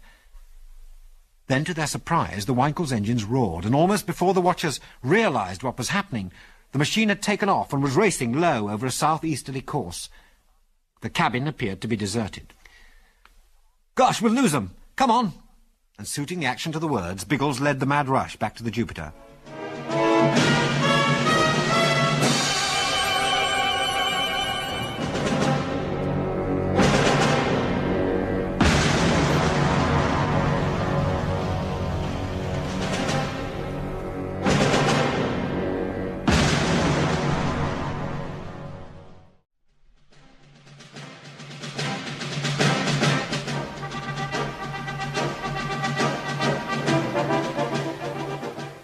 3 minutes they were in the air again, but the Winkle had had 5 minutes clear start.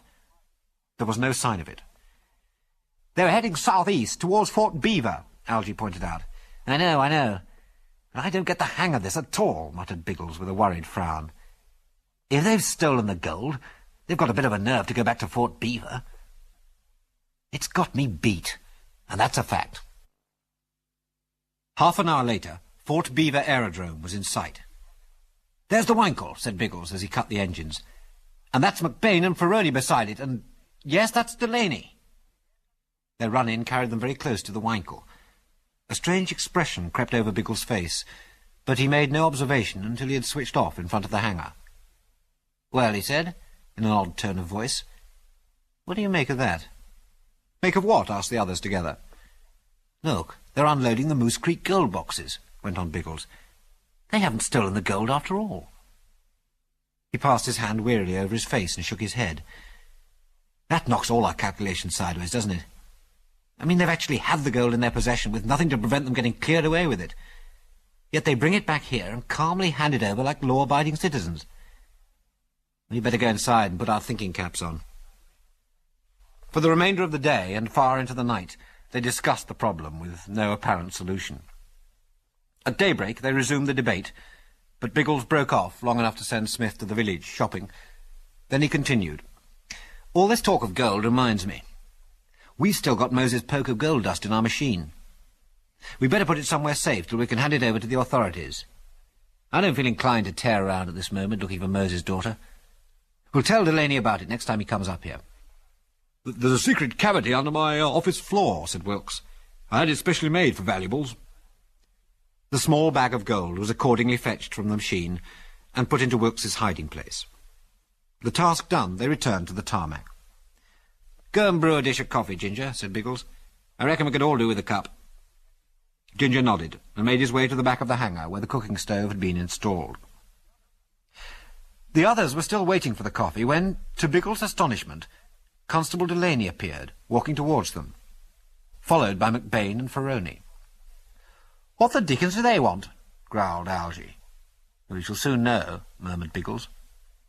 "Morning, Delaney," he called cheerfully. The constable, carbine across his arm, came to a halt a couple of paces away and regarded the 3 airmen with an expression of shrewd suspicion. His eyes came to rest on Wilkes. "Any objection to my searching your outfit?" "I'm searching it anyway." Wilkes waved a conscience-free hand. "Well, help yourself," he said. "You've had a look around McBain's outfit for whatever it is you've lost, I presume?" put in Biggles. Delaney threw him a sidelong glance. "I have, and I found nothing," he admitted. "Well, you won't find it here." "You talk like you know what I'm looking for," stated Delaney. "If I had one guess, and if I hadn't seen the boxes being unloaded yesterday, I should say it's the Moose Creek bullion. But you won't find gold here." "Funny thing, though," went on Biggles easily. "I should have thought that if those boxes had been empty, you'd have noticed it yesterday." "They weren't open till they got to Edmonton," returned the constable curtly. "They were full of lead." In a flash, Biggles understood the meaning of McBain's detour. The gold had been removed from the boxes at the isolated cabin, and lead substituted. There was one thing he could not understand, though. "I thought the boxes were always sealed at Moose Creek." "Quite right," returned the constable. "And the seals were intact when the boxes were taken out of McBain's machine." "I don't see how or where we could have got near the gold," protested Biggles. "You're the only other outfit, besides McBain's, that was at Moose Creek yesterday, and here. You're under suspicion till the dust is found," said Delaney firmly. While he had been speaking, he had walked into the office, his keen eyes scrutinizing the walls, the floor, and the furniture. He was striding towards a large cupboard when he stopped dead in his tracks, in the middle of a small rug. He stamped. The boards rang hollow. In a flash he had whipped the rug aside, disclosing the trapdoor of Wilkes's secret locker. Biggles suddenly remembered Moses' gold. He saw their danger instantly, and hastened to rectify the oversight, but his very haste was in itself suspicious. "Oh, yes, I forgot. There is some gold in there." Delaney's eyes hardened, and he reached for his revolver. "Oh, yeah? A pile of gold's the sort of thing you easily forget? Huh?" I was waiting for you to come along to tell you all about it, said Biggles, realizing with dismay how thin the story sounded. The constable knelt down, pulled the trap aside, and lifted out a heavy doeskin bag. As he stared at it, his whole manner became tense. Suddenly, he tossed the bag onto the table, and whipping out his revolver, covered the 3 airmen menacingly. "You dirty skunks," he snarled. "Stand still." Why, that's the doeskin poke old Mose allus used, cried McBain. "Yes, and his initials are on it," grated Delaney. "Now we know who killed Mose, and why." "Just a minute, Delaney. You've got this all wrong," protested Biggles desperately. "Don't jump to conclusions. We were going to give it to Mose's daughter." McBain burst into a roar of laughter. By thunder, that's a good one. "Angus Sterling gave us that gold yesterday, when we told him Mose was dead," said Biggles quietly. "What's this?" cried Delaney. "Are you trying to tell me you saw Angus yesterday? He's on Eskimo Island and froze in." "He may be now, but he wasn't yesterday." As he spoke, Biggles realized, with increasing horror, just what Angus's isolation was likely to mean to them. As a witness, he might as well not exist, for it wouldn't be possible to make contact with him for 6 months. There was even nothing to prove that Angus had given them the transfer with his own hands. Delaney jerked his head towards the door. "Get going," he said. "We got a place for your sort." Wait a minute. There's another one of 'em, cried McBain suddenly. "Where's the kid?" As if in answer, the Jupiter's engines burst into life. Delaney cursed and dashed outside, but the machine was already on the move. He blazed away with his revolver, McBain and Ferroni joining in with theirs. "You kill that kid, and it'll be the worst day's work you've ever done," shouted Biggles furiously. But to his heartfelt relief, he saw the Jupiter climb into the air, untouched. The constable whirled round. "March," he ordered. "Anyone who tries to make a break for it won't know what hits him." It was a grim journey to Fort Beaver. Algy raged. Wilkes strode along, glowering his annoyance. Biggles was irritated, but endeavoured to preserve a calm front. The fact of the matter was, not one of them realized the real seriousness of their position. Nor did they imagine it possible that they would be tried by any but an official court of law. Approaching Fort Beaver, McBain hurried ahead. Biggles attached no special significance to this at the time, but before very long he realized what the man's purpose had been. Except for this, things might have turned out very differently. The first indication of McBain's errand occurred while the prisoners were still some distance from the town. Several men appeared, hurrying towards them in a manner that was definitely hostile. Muttering and casting malevolent glances at the prisoners, they joined the party. Others soon appeared. "Keep close to me. I don't like the look of things," muttered Delaney. "If this crowd takes things into their own hands, you won't stand a dog's chance. I don't know what set 'em off like this." "McBain, probably," replied Biggles. More and more men were hurrying out from the village to meet them, and the noise swelled in volume. Above the medley of sound, odd phrases could be heard. "String 'em up, the dirty murderers!" yelled an old man. "Like we did in the old days!" "Hand them over, Delaney!" roared another. "Fetch your rope, somebody!" "That's it! Hang 'em!" bellowed McBain. A stone was thrown, striking Delaney on the temple. At the sight of blood, the noise died down for a moment, and the constable seized the opportunity. "What's gone wrong with you?" he shouted furiously. "Would you hang a man without a fair trial?" "Yes," bellowed a miner in reply. "Give him a trial, and the lawyers will help him dodge the noose. Old Mose made his home here in Fort Beaver. It's up to us to deal with his killers." "Who said they killed Mose?" roared Delaney. "Brindle McBain says so," screeched a woman. "He seems mighty anxious to get you hanged," muttered Delaney to Biggles. "A sight too anxious." He looked at the clamouring crowd. "If we don't make the jail, they'll lynch you. It's our only chance. Follow me." With Delaney leading, they dashed pell-mell down the rear of some frame buildings and raced towards a heavily built log cabin. A single iron-barred window plainly announced its purpose. The crowd, initially taken by surprise by this sudden move, surged close behind, yelling wildly. Several shots were fired, but they went wide, flecking up the earth or ripping splinters from the wooden buildings. Delaney was feeling in his pocket for the key, even before they reached the jail. As he was fumbling with the lock, McBain fired, and a bullet thudded into the logs. Biggles whirled round and fired 4 quick shots over the head of the crowd, and while it did not stop their progress, it delayed them long enough. They all rushed inside, Delaney slamming the massive door behind them and locking it. "Where did you get that gun?" he asked angrily. "You should have searched me," answered Biggles simply.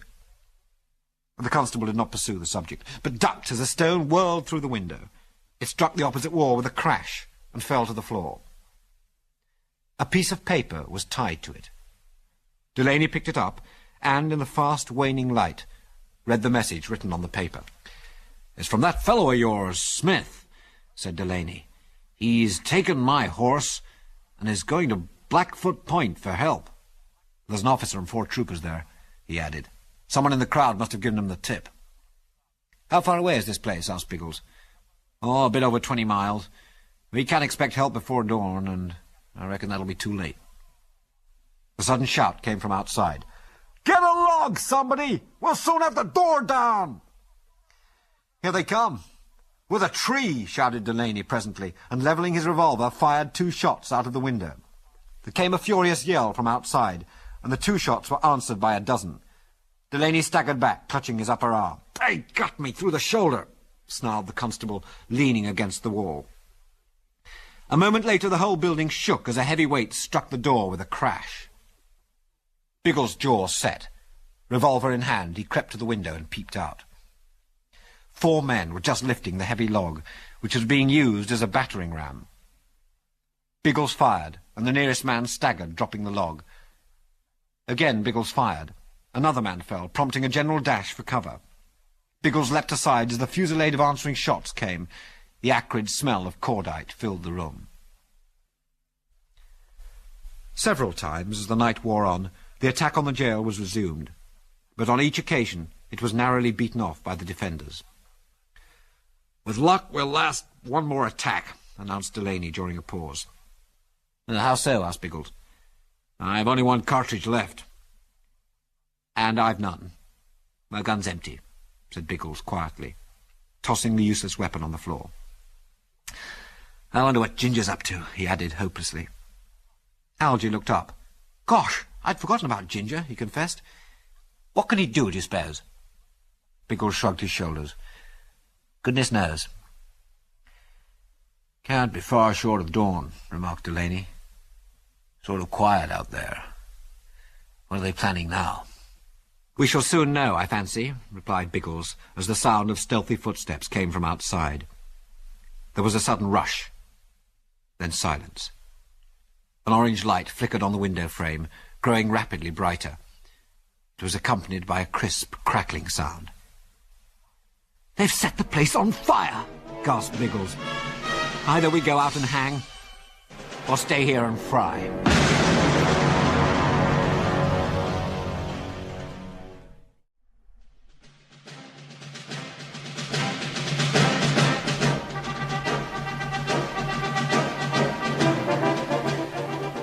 While events at the jail had been reaching this grim conclusion, Ginger had embarked on a desperate course of action. A course which had started back at the aerodrome on his return to the office with the long-awaited coffee.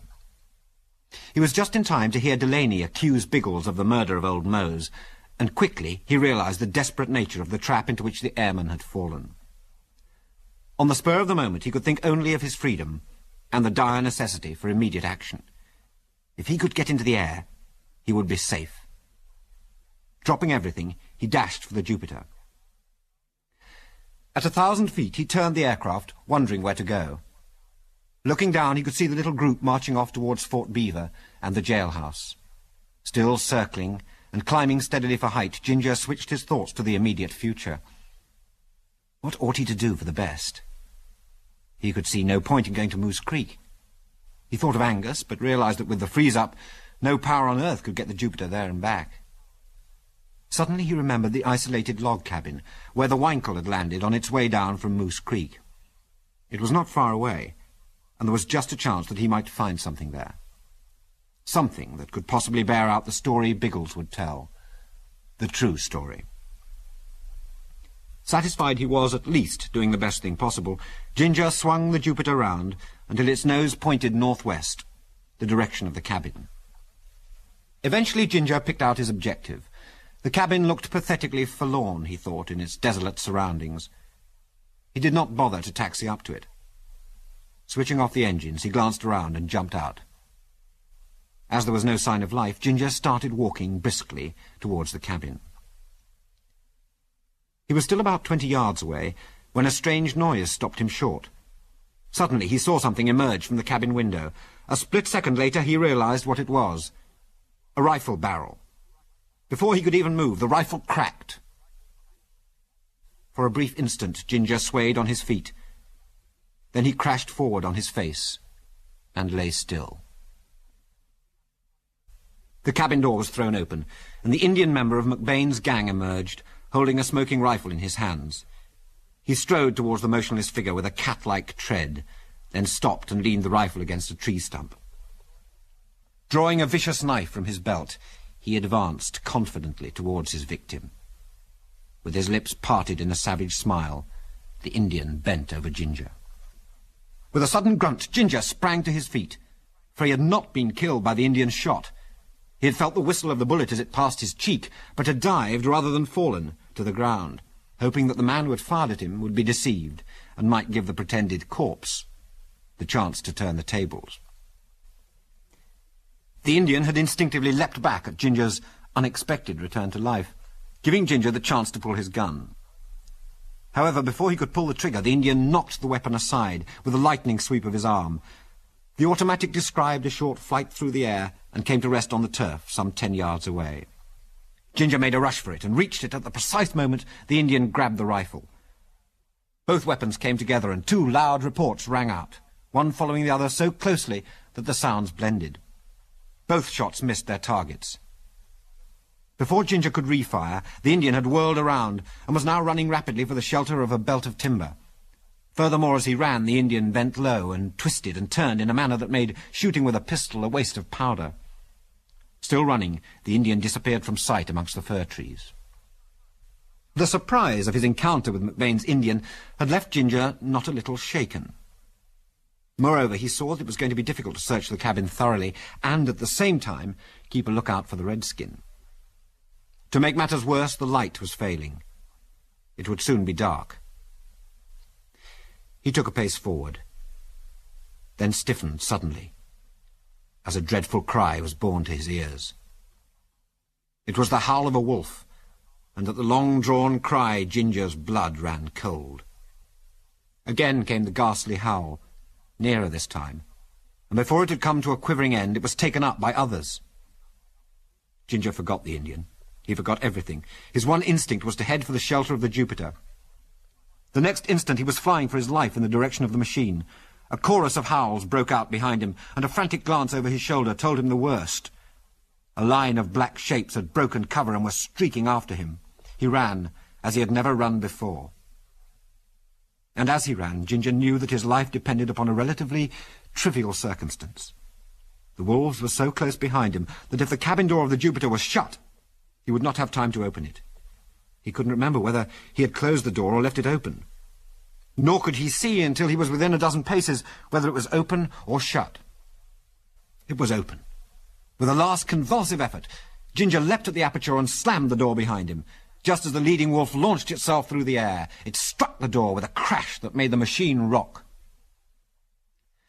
Ginger, still half crazed with panic, sank down in the control seat. He was tired. He was cold. He felt weak and hungry. In fact, he was sick of the whole business. Things seemed to be going from bad to worse. With a glance out the window at the wolves, he decided to stay where he was, at least until morning.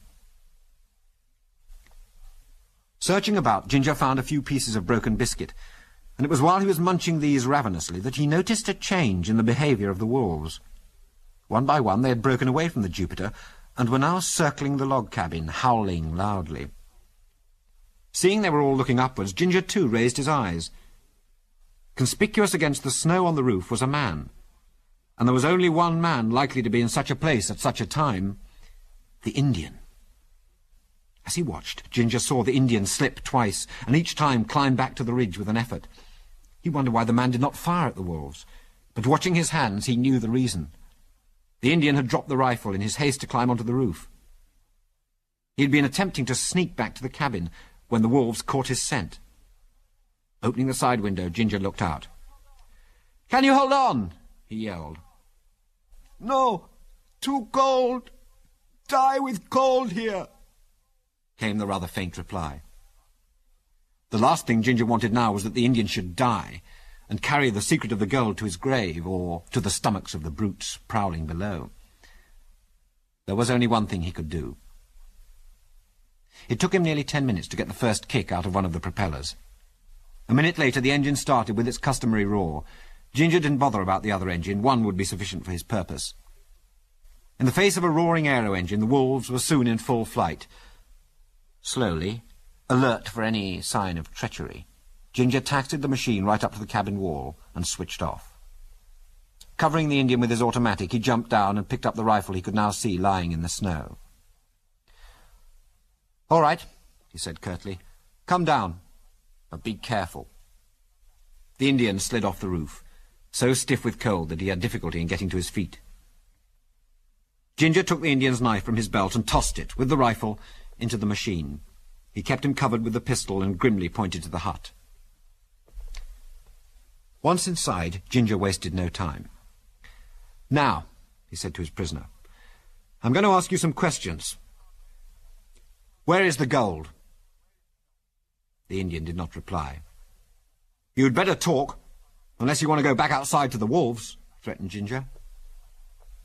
"You'll talk anyway, when they try you for murdering Mose," he went on remorselessly. "You killed him, didn't you?" "Not me. No. Was McBain," flashed back the Indian quickly. "How do you know?" demanded Ginger. "He hit Mose with butt of gun. I saw him clean blood and hair off afterwards." Ginger was more than pleased about this piece of evidence, but he did not pause in his questioning. So far so good, but now, where's the gold? The Indian turned his face towards the cabin stove. "Under there," he said simply. It did not take Ginger long to drag the stove aside and reveal a large cavity. Nestled inside were 8 small sacks, each tied and sealed. On every bulging sack was printed the words, "Moose Creek Goldfields, Incorporated." There was only one other thing in the cavity, a small iron object. When Ginger saw the brand of the Moose Creek Company on the base of it, he understood. "A spare seal," he murmured. "So that's how McBain was able to do the trick." The Indian said nothing. He looked far from happy and very weak from the exposure he'd experienced on the roof. Ginger looked around the cabin for some means of warming his failing prisoner. The first thing he saw was a fur coat hanging from a peg on the opposite wall. It gave him a turn at first, for he recognized it at once as McBain's. But Ginger lifted it down, intending to hand it to the Indian. As he took it down, something sharp in the sleeve pierced his forearm. He located the offending object in the turned-up fold of the cuff, and taking it out, regarded it for some moments. An extraordinary expression on his face. Slipping the object quickly back into the turn-up, he spread the coat over the shoulders of his prisoner. The Indian hadn't noticed a thing. The night passed as slowly as any Ginger could remember, but at long last the grey dawn for which he had waited shed its feeble light through the window. There had, of course, been no question of sleep, with a dangerous character like the Indian in the room. "Well, come on your feet and we'll get along," ordered Ginger.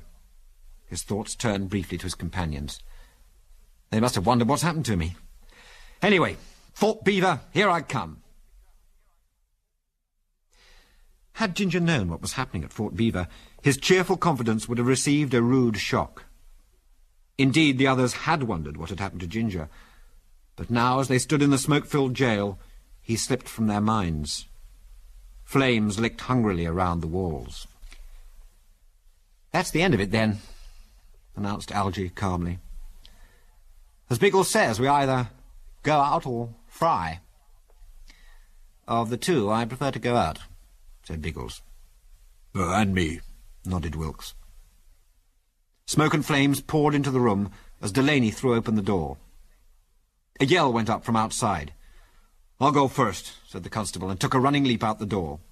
Biggles followed. Almost before his feet touched the ground, many hands seized him and roughly bound his wrists behind his back. The same fate befell the other airmen, and presently they were assembled in the midst of a jubilant marching throng. "Where are they taking us?" Biggles asked Delaney, who was walking beside him, unmolested by the crowd. "Ain't no sense in telling you lies," answered the constable. "There's a hanging tree on the edge of the aerodrome." "Thanks," replied Biggles, not without bitterness. The eastern sky was comparatively light by the time they reached the tree. The prisoners were led under a large branch, over which 3 ropes, with nooses, were thrown. "Silly sort of a way to die," complained Algy in a dazed voice. "No use trying to get the crowd to listen to us, I suppose?" "Not in the slightest," returned Biggles. "Look at 'em. No, I don't usually give up easily, but I must confess there seems to be no way out of this pickle." His face was grim, as rough hands slipped a large noose around his neck. Turning, he watched the others being treated in the same way, regardless of Delaney's frantic expostulations. "Keep your eyes on McBain, Delaney," called Biggles loudly. "He's the man who murdered Mose, and us." An expectant hush fell over the crowd.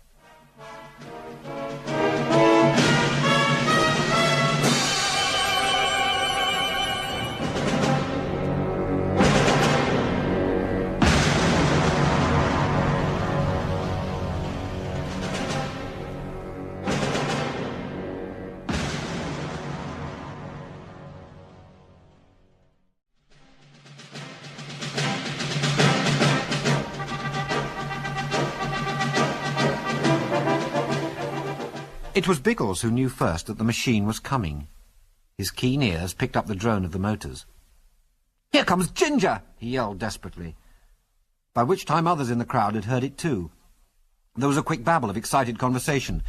The immediate preparations for the hanging were temporarily abandoned, and several people pointed to the fast-approaching Jupiter. "Never mind about that," shouted McBain, as if he sensed that the oncoming aeroplane was a danger to the success of his plans.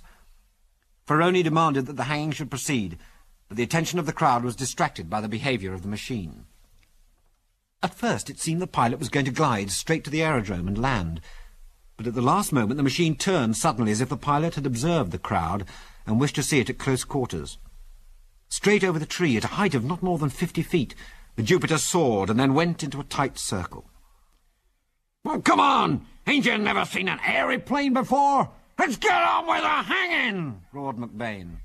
But the noise of the Jupiter's engine so drowned the words that only those in his immediate vicinity heard them. "What does he think he's up to?" Delaney asked Biggles.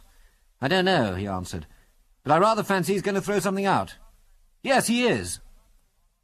The next moment a dark object was hurtling downwards, turning slowly as it fell. There was a yell of alarm from the crowd, each member of which took steps to make sure that it did not hit him. The falling object finally crashed to earth in the middle of the scattered spectators. The actual moment of impact produced a curious effect. So curious, in fact, that it is doubtful if any one of the watchers had the slightest idea of what had happened. There seemed to be a sort of brilliant yellow flash, almost like a tongue of flame, which licked along the short turf for a brief moment before it disappeared. The crowd converged on it, and all was hidden from view. There was an excited whisper, almost a hiss, and then a shout went up. Delaney had run forward with the others. "Stand away there!" he ordered crisply. Curiously enough, the crowd gave way to him, as though it once more respected his authority. Mass hysteria is a strange thing. It can die down as quickly as it can arise, and thus it was in this case. Delaney perceived his opportunity, and was not slow in taking advantage of it. "Stand clear," he snapped. "Don't touch it, anybody. And that goes for you too, McBain," he went on curtly. Delaney stooped and picked up something from the ground. It looked like a piece of torn sacking. "Moose Creek Goldfields," he read in an amazed voice. Then, a tone higher, he added, "Boys, it's the Moose Creek Gold!" The words were received with a loud buzz of excitement, and everyone pressed forward to see the pile of yellow dust that had burst from the bag when it hit the ground. Delaney strode to where the prisoners were standing, the nooses still around their necks. The crowd, its anger melting in the face of this new mystery, surged after him. "What do you know about this?" Delaney asked Biggles sternly. "Not much more than you do," replied Biggles. "I suggest you let the boy tell his story in his own way. Here he comes now." Ginger, who by this time had landed, was in fact marching towards the crowd. In front of him, covered by his automatic, walked the Indian, draped in the long fur coat from the cabin. The crowd fell silent as it watched the approach of this curious procession. On all faces was astonishment not far from incredulity. Straight through the crowd to where Delaney was standing, Ginger marched his prisoner, the spectators forming a lane to allow them to pass. Ginger's eyes opened wide when he saw the dangling ropes. "What's the idea?" asked Delaney, the words sounding strangely loud in the hush that had fallen. "I've brought back evidence to prove that my friends are innocent," cried Ginger. "I've brought back the gold," he went on. "Some of it you may have seen. The rest is in the aeroplane." "Where did you find it?" demanded Delaney. "I found it under the floor of an isolated cabin, where the thief had hidden it until such time as it suited him to collect it. This Indian was left on guard over it, and he will tell you to whom the cabin belongs. It belongs to Brindle McBain." McBain, white with passion, pushed his way to the front. "What are you saying?" he snarled. "I'm saying that you stole the gold," answered Ginger in a hard voice. "Instead of flying it straight down here, you landed at your cabin, broke the seals of the boxes, took out the gold, substituted lead, and then resealed the boxes, and here's the seal with which you did the job." Ginger handed Delaney the duplicate seal. "That's a lie!" roared McBain. "We shall see," retorted Ginger imperturbably. He raised his voice. "Does anyone here recognize the coat this Indian is wearing?" he demanded. A dozen voices answered, "It's McBain's." "Now," continued Ginger to McBain, "on the night that old Mose was murdered, I believe I'm right in saying that you were wearing that coat." McBain hesitated. It was as if he suspected a trap, but could think of no way of avoiding it. He could not deny that he had worn the coat, for nearly every man present had been in the saloon that night and must have seen him in it. "Well, what if I was wearing it?" he snarled belligerently. "Has anyone else but you ever worn that coat?" Again a moment's hesitation. The atmosphere was electric. "It's my coat. Nobody else has had it. That's what you're getting at," grated McBain. Ginger pointed to the turn-up at the bottom of the fur sleeve. "Just feel in there and take out what you find," he said quietly.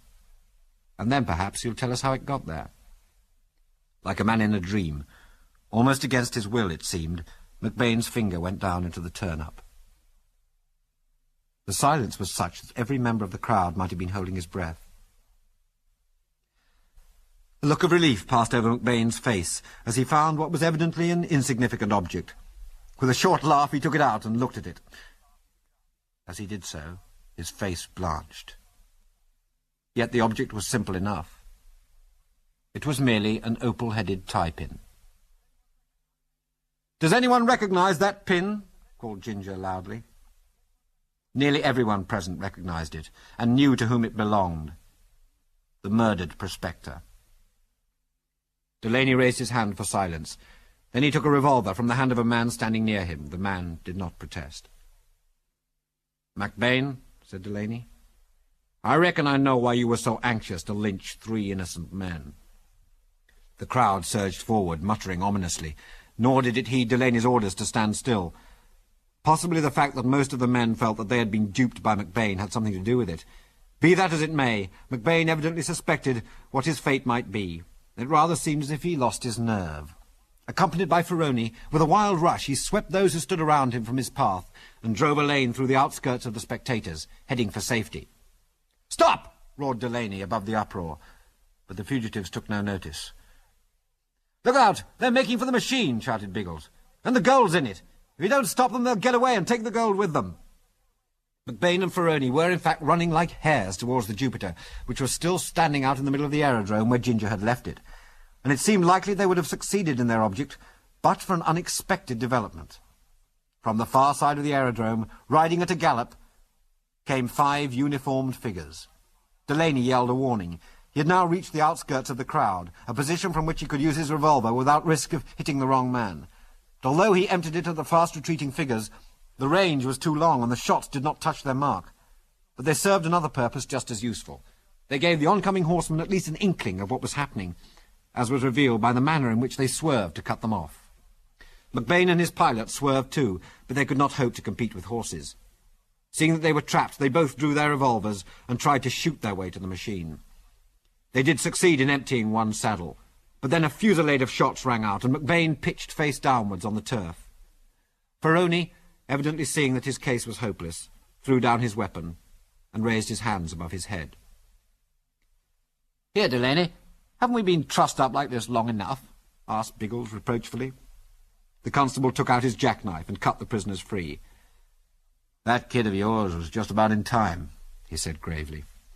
"He usually is," grinned Biggles. "Who are these newcomers?" "Captain Lanson and the troopers from Blackfoot Point," answered Delaney. "That mechanic of yours must have got through to him." "Phew, what a report I shall have to make. You better not go away. The captain will want to see you too." "I suppose you're no longer in any doubt as to who killed old Mose?" Biggles asked Delaney as they walked across the aerodrome towards the Jupiter, near which the crowd had reassembled. "None whatever," replied Delaney. "Then in that case I assume we are no longer under arrest." "No, you're free as far as I'm concerned." "Then if it's all the same to you, we'll get our machine inside its hangar and tidy things up a bit. I suppose I ought to fly up to Moose Creek and tell them the gold is safe." "Well, best wait until you've seen the captain," advised Delaney. They stood still as a little procession passed them, carrying a body. They learned that it was McBain, and that he was dead. A bullet had gone through his heart, killing him instantly. Ferroni, with handcuffs on his wrists, was standing near the troopers, towards whom Delaney now continued his way. "You'll find us in Arctic Airways shed if you want us," Biggles told him as their paths separated, the airmen making for the Jupiter with the object of putting it in the shed. This they did, after which, over a hastily prepared meal, Ginger gave an account of his adventures at the cabin. When he had finished, the others, for his benefit, described what had happened in Fort Beaver. They were concluding the meal with coffee when Delaney and his superior officer entered. At the officer's request, Biggles narrated the entire story of their adventures, from the time they had received Wilkes's letter in London. The tale took a long time to tell, but both the officer and the constable listened breathlessly, particularly when Biggles related the events that had occurred near Angus Sterling's cabin. "And what are you fellows going to do now?" the officer asked, when at last the story was told. "Well, as far as I can see, our work is finished," answered Biggles. "The transfer which we got from Angus Sterling settles any doubt as to who owns the aerodrome, and now that there's only one line operating between Fort Beaver and Moose Creek, the Goldfields people will be glad enough to use it. Anyway, they should be grateful for the recovery of that last consignment of metal, because, but for the Arctic Airways, they would have lost it. I reckon that Canwell, when he hears what's happened, ought to give Arctic Airways a contract for handling all their freight." "Yeah, I think so too," agreed the officer. "I know the chairman of the company. I'll have a word with him about it at the first opportunity."